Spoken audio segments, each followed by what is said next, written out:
আজকে আমার সবথেকে পছন্দের জিনিস দিয়েই খাবারটা শুরু হচ্ছে, সেটা হলো এই দেখো, সব বুঝতেই পারছি, কারণ আজকে হলো ক্যাংড়ার যে ডালটা হয় না, সেটা দিয়ে পেঁয়াজ দিয়ে লঙ্কা দিয়ে মাখা হয়েছে, আর সেটা দিয়েই আমি খাচ্ছি।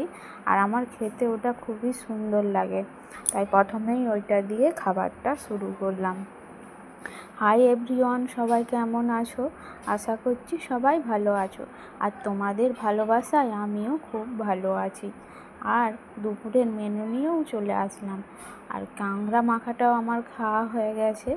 এবার যেটা খাবো সেইটা হলো, এই গ্রীষ্মকালে আমাদের প্রায় দিনই হয়, আর আমাদের খুব খেতেও খুব ভালোবাসে এই জিনিসটা, তাই প্রায় সময়ই এইটা আমরা করে থাকি। আর গ্রীষ্মকাল মানে একটু টক টক ভাব, আর তার মধ্যে যদি পড়ে যায় আম দিয়ে আলু দিয়ে ঝাল।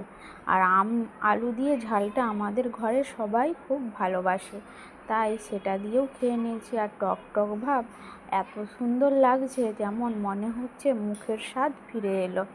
আর গ্রীষ্মকালে যখন মুখের স্বাদ চলে যায়, সবাই একটু টক খোঁজে, সেরকম আমাদেরও সবার পরিবারেই একই রকম। আমাদেরও পরিবারে সবাই একটু টক টক ভাব, কারণ যেহেতু এখন ধান কাটার সিজন, সবাই একটু টক টক খোঁজে।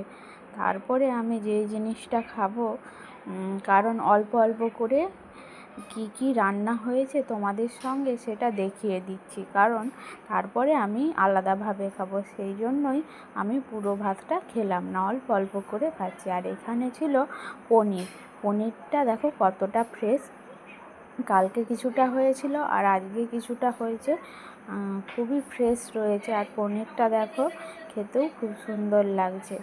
পনিরটা অনেকটা পরিমাণই ছিল, তাই আমি অল্প অল্প নিয়ে তোমাদের সঙ্গে খেয়ে দেখাচ্ছি। আর খুব ফ্রেশ, আর এত সুন্দর লাগছিল খেতে যে কি বলবো। তারপরে যেটা লাস্ট পাতে, সেটা হলো মাছ, চুনো মাছ। এটা কিন্তু আমাদের জালের নয়, এই জাল থেকেই ধরেছে, আজকে কেনার মাছ নয়, চুনো মাছ। অনেক রকমের মাছ পড়েছিল, তারই ঝাল করেছিলাম। আর মাছটা খুবই ফ্রেশ, আর ডিম দেখো হয়ে গেছে।